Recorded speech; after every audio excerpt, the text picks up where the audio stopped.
Hello and welcome to the Winning Post, brought to you by the Serum Institute of India in association with the Delton Casinos. I am Mandira Lalwani. Here we are at the Mumbai Racecourse, which is resplendent in all its glory, just in time for the first classic of the season, the Eat India 1000 Guineas. A race for 3-year-old fillies run over a mile. 14 horses went to the start for this one.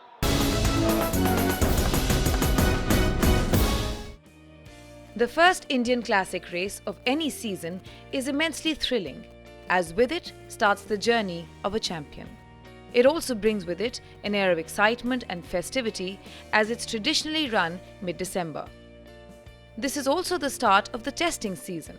By that we mean, from now till the Indian St. Leger is when the trainers, jockeys, breeders and most importantly the horses have to give a good account of themselves to stay ahead in the game.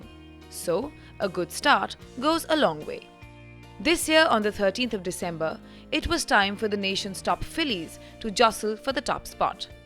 Out they came into the paddock, 14 of them, as they started getting paraded around. Punters made their last-minute observations, while the connections of each horse formed their own huddle to chalk out riding strategies. Horse number 1, Ageless. This Poonawalla bred is owned by Dinsha and Manchi Shroff, Lindius and Sharper Mistry, trained by Dallas Todiwala with Imran Khan on board. Amazing Charm was number 2. This filly is bred and owned by Dr. Vijay Mallya, trained by Suleiman Ataulahi and ridden by Pete Trevor. Angelic Arya followed. This multidimensional filly, owned by the Mehta family representing Darasha Bloodstock Private Limited, is trained by Pacey Shroff and had N.S. Parmar astride. The fourth filly to come into the paddock was Avantgarde, bred and owned by Sham Ruya, trained by Sanjay Kholse and ridden by Neeraj Rawal. Eternal Flame was next, in the late Dr. Ramaswamy's famous colours, trained by S. Ganapati with A. Sandesh on board. Horse number 6, Fearless Nadia, from Adhiraj Jodha's yard with P. Kamlesh in the saddle. Next in was Janine, trained by Faisal Abbas, ridden by Y.S. Srinath. Horse number 8, Mount Rushmore, bred at Nanoli and owned by Mr. and Mrs. Vijay Shirke in partnership with Khushru Dhanji Boy, trained by B. Prakash and ridden by Christopher Alford. Myrtlewood came in next. This Usha bred was the cynosure of all eyes, given her ability and form. She was also drawn a favourable 2, ridden by P.S. Chauhan and saddled by Pacey Shroff, owned by Mr. and Mrs. Mehernosh Debu. Her stablemate Nifty, another daughter of multidimensional, followed, ridden by J. Chinoy. Horse number 11, Nanoli bred Solange, the fourth filly from Pacey Shroff's yard, had Naredu on board. A daughter of China visit followed. This Usha bred was drawn 5, trained by Bipin Salvi and ridden by Dashrath Singh. Horse number 13, Malesh Naredu's charge Sweeping Star, bred at the Poonawalla stud and ridden by Yash Naredu. Victoria Harbour from Dallas Todiwala's yard completed the field for this race. This Manjari bred filly was drawn 13 and ridden by Colum O'Donoghue. While the horses made their way from the paddock to the racetrack, we got a chance to chat with the chairman of the marketing subcommittee about the refreshing change in the dress code rule for racegoers and newcomers alike. I think, the idea came up when we had Style Cracker 2 weeks ago. The people refused to come dressed in jackets. And most of these festivals are targeted at the youngsters. And they're just not going to dress. So if we want the festival attendees to come and enjoy racing, we had to relax the dress code. Bombay, even today, it's December, it's warm. And as long as we take away chappals, rounded t-shirts and shorts, I think, and it's been very popularly received because people just don't know. And those who want to dress will dress. The connections rushed to their respective boxes while the 14 contenders got loaded into the starting gate. It was time and the starter set them away. And away they go for the first classic of the season, the Eat India Company Indian 1000 Guineas.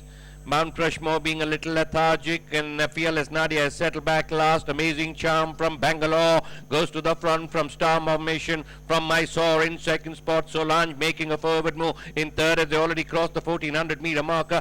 Very close behind is Janine the Grey, being tracked there by Avantgarde on the outside. Mount Rushmore is in the mid pack. Eternal Flame is hugging the rails as the path to 1200 meter marker.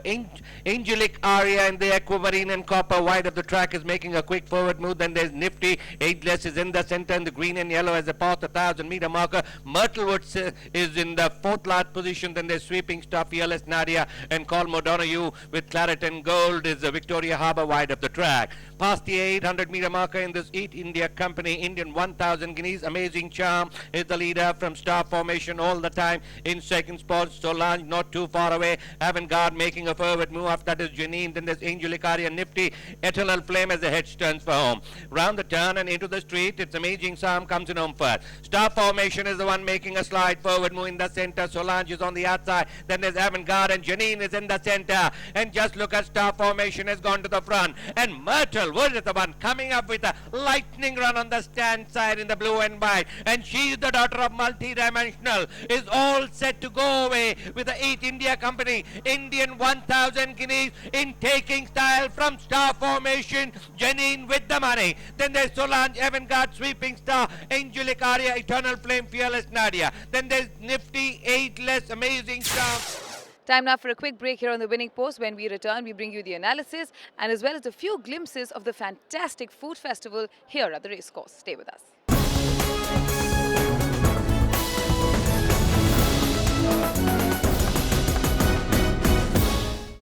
Thank you for staying with us. Now, Myrtlewood from Pacey Shroff's yard won the race in grand style. She's done her bit. Time now to go and felicitate the connections.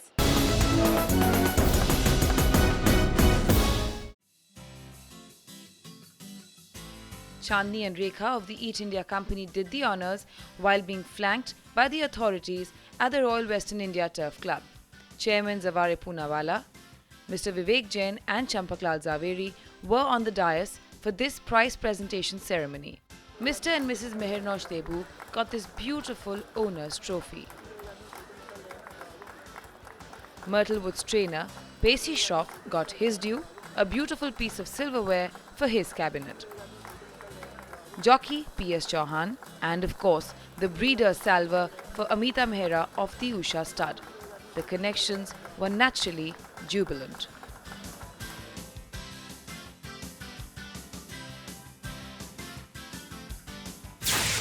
Star formation is the one making a slide forward move in the center. Solange is on the outside. Then there's Avant-Garde and Janine is in the center. And just look at star formation has gone to the front. And Myrtlewood is the one coming up with a lightning run on the stand side in the blue and white. And she is the daughter of multi-dimensional. Is all set to go away with the Eat India Company Indian 1,000 Guineas in taking style from star formation. Janine with the money. I hope this is one of my first of the season. I hope I win some more. She's always had a lot of ability and I've always felt that she was a bit soft earlier on in her career, but I think she's really matured now. If you see her now in the paddock, she kind of fills her own frame and she's kind of proud of herself, you know. So I think she will improve on this as well. Very excited because I was a bit nervous because she had a setback in Bangalore, Myrtlewood, but I knew she had a lot of talent. So I was thrilled, especially as she was fourth last running most of the way. I thought, oh God, don't tell me she's doing it again. But when she took off, she really had, third or fourth engine. And I was extremely pleased that Multi and China Visit were right there. It's very special because there was a bit of a view that, oh, you know, is he just a first season sire, multi-dimensional, or is he going to prove it? So, I mean, you know, you have to keep winning. You just can't, people forget you after the last race. So to that extent, I think it was very special. She was always a classic filly. We always thought very high about her. But she was injured in Bangalore and that's why she ran below performance.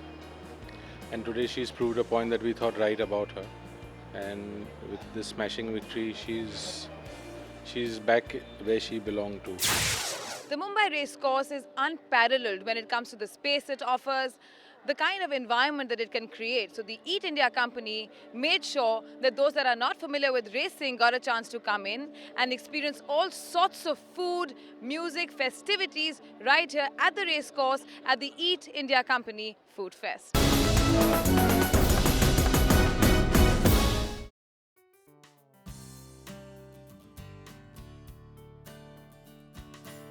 We didn't know whether we were doing the right thing, the wrong thing, but what we wanted to do was to bring a little bit of festivity into the races.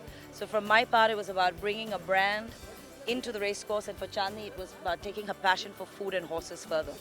The brainchild of these two enterprising women, this 2-day culinary extravaganza was a feast for all senses across all age groups, which meant pop-up restaurants, live kitchens, food workshops, children's activities, and live entertainment.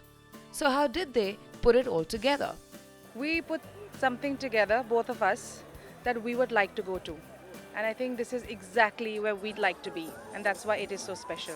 It was extremely challenging, not like I had expected initially. I thought I'm going to announce that there's this food festival and everybody's going to come jump at it.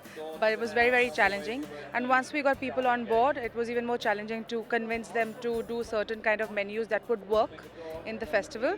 So yes, it was a challenge, but I think today everybody is so happy. There are stalls that have sold out twice over. No surprises there. All the popular Mumbai eateries were there in full force, from 5-star restaurants to younger, hipper restaurants catering to customers that couldn't get enough. I've eaten at Neil's the kebabs. They were really good. And we had some momos and we had some really yummy waffles. I've had a great day. I've tried a lot of the food and I'm thoroughly enjoying the music right now. And yeah, I'm having a fantastic. It's a great day, great weather, so I'm happy to be here. I tried the hot dogs with the bacon. It was amazing. And I tried some stuff from Fatty Bao. The hot box at Social, and we had like this really cool, what is that, ice cream cone? So it's got no cone and it's in the middle of a biscuit. So nice concept and really yummy. I only had ice cream. What ice cream did you eat? Was it good? It was a Mississippi Sundae. From brands like Social to Fatty Bao and Mama Goto, as well as novel and new ones like Where's My Cone, there was something for everyone. We make handcrafted popsicles. The USP of our product is that we use natural fruit. There's no artificial color or artificial flavor. And we have sorbet flavors and dairy flavors. So it's all on sticks. Our company's name is Where's My Cone, and we're selling premium ice cream and ice cream sandwiches. So basically that's cookies in between and there's ice cream in between that. We've got a phenomenal response till now, and the crowd is really very quality crowd is coming. Evidently, a win-win for all concerned, the newcomers as well as the regular racegoers.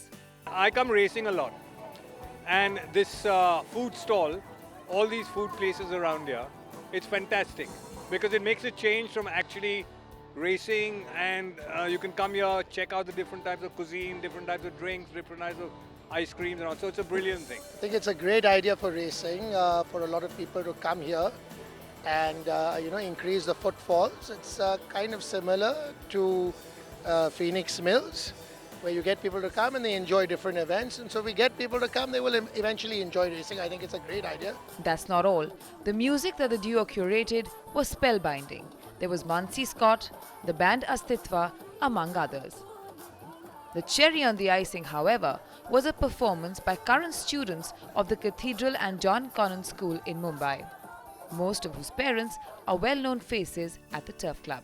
It was great fun. I think it's a good opportunity for the kids to have come to the race course and be seen and have their music played. And all these little guys here, my sons and nephews. How was it? Good. You had fun today? Yes. All in all, exquisite food against the backdrop of the majestic sport of horse racing. Really, what more can one ask for? Well, my main intention was to get my son here to see the races and all. And this was another reason to just hang out and have some good food and have a good time with the family. So everything, all in all, everything went well. This is one of the most beautiful locations, and Chandni was very clear when she conceptualized this. It can't be anywhere but here. It's a great day. As you saw, we are trying to mix a lot of leisure, entertainment, carnivals with the racing days. Not only do we get a huge new audience, but I think it livens up the race days. We started with the Sarchari Shopping Fest, which is you have the highest high-value shopping for women, which was a huge success. So taking off from that, we thought we'll add food, which is a big one, and we get a sponsor for the race. They bring a new crowd, so it's a win-win for the club, really. We're going to slip into a quick break here at the Winning Post. When we return, we look at the contenders for the next classic of the season, the 2000 Guineas. Stay with us.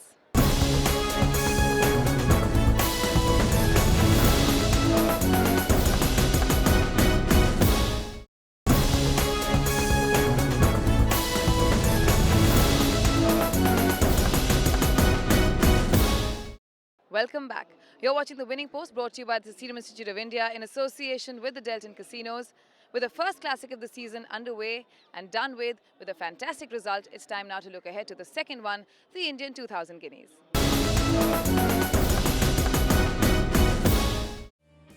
The Delton Casinos Indian 2000 Guineas is the second Indian classic of the 2015-2016 Indian horse racing season.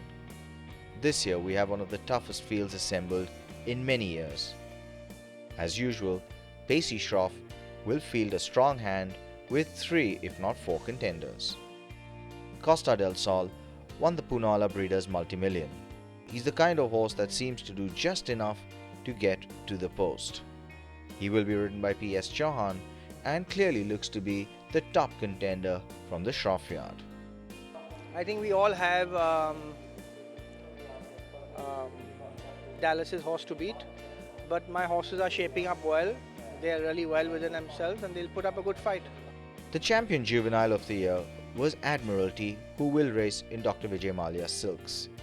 Admiralty unfortunately suffered a tendon injury during the Bangalore summer season and hasn't yet been back on the racetrack. 2 easy mock races may just not be enough to see him back in the winner's circle in this Grade 1 contest. Trevor rides Admiralty. He's a horse with a lot of ability. I think he's possibly the most talented horse in the field, but he's had a few setbacks and we are training him with as much care as we possibly can. I'm riding Admiralty in 2000 Guineas. He had a setback in Bangalore. He's come on well after that. Let's hope for the best. He's gone 2 mock races after that and he's feeling well. Let's hope for the best. The field is very tough and I think so it's going to be a very good race. It's going to be a very big race and it's going to be a fighting finish. There are a couple of horses there to beat like Costa del Sol and Phoenix Tiger, who's going to give a big competition. Pacey Shroff's other runners include Rigoletto and Gestapo. While the former looks to be more of a mile-and-a-half horse, the latter is very inexperienced. One of Pacey Shroff's biggest rivals in the saddle was Malesh Naredu. Now the 2 lock horns as trainers, and Malesh Naredu comes into this race with a fairly strong hand himself. I have 2 runners in the 2000 Guineas. One is a Perfectionist, which has been done the final entry. He's won his race quite impressive. He's a Mysore-based horse who's come and won very well over here. And we are taking a chance and hope he does well. And the other horse I have is Colombiana, who has come after a setback and won a very impressively his prep race. He looks to be come out good after the race and I'm hoping for the best. I'll be riding Perfectionist in the 2000 Guineas, trained by my dad, M. Naredu. He's been working quite well. He's won his first start in Bombay very well. He's come from Mysore. The course is going to be a very tough race. There's Costa del Sol, Phoenix Tiger, Colombiana. It'll be quite tight. Let's see who does it. I hope I do. According to me, it's a very tough race. It's quite difficult to say who's outstanding. I think we'll leave it for the 20th of December to decide. The horses from the late Dr. Ramaswamy stable seem to be finding their best stride. 2 talented runners in the Guineas could provide with an upset. Both the horses are doing really well. I have Bold Appeal running and my father S. Ganapati has Bold Command running for the Golden Brown Brigade. Bold Command has shotted second in the Pune Derby and he's travelled well, he's feeling well, and Bold Appeal has run 3rd in the Pune Derby. So we are hoping they both put up a brave show. Well, after a long time we have the whole card as a threat to each other. All the horses are equally good and it's one of the most closest contested 2000 Guineas we've seen in recent times, and may the best horse win. I might ride a horse called Bold Appeal. I'm not sure whether he's running. If he runs, I might get a ride. I'm still not sure, sir. But the Colts looks a stronger side, compared to the fillies. It is going to be a stiff competition. There are some really good horses running in the Colts. So it will be a treat to watch. So I feel Phoenix Tiger, Costa del Sol, Colombiana, they are all frontline contender. But when Bold Command, it is going to be a tough race. It will be going to pinch off a battle, sir. However, the horse to beat here seems to be the Manjari stud bred Phoenix Tiger.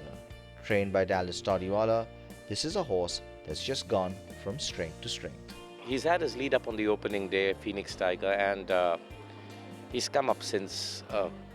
He's in good form just now, and God willing, he'll run a good race in the Guineas. He is the highest rated horse in the race, but I've got Costa del Sol to beat and Pacey's trio, basically, Costa del Sol, Admiralty and Gestapo.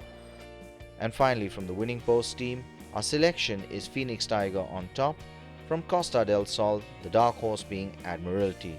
We do believe that if Admiralty does not feel his legs and isn't raced and shakes off the race rustiness, he is the horse that's at least 3 to 4 lengths better than the rest. And that's all we have for you in this episode of The Winning Post. If you've missed anything, remember, you can always catch it on our YouTube channel. For tips, do follow Mohit Lalwani on Twitter. And until we see you next time, may the horse be with you.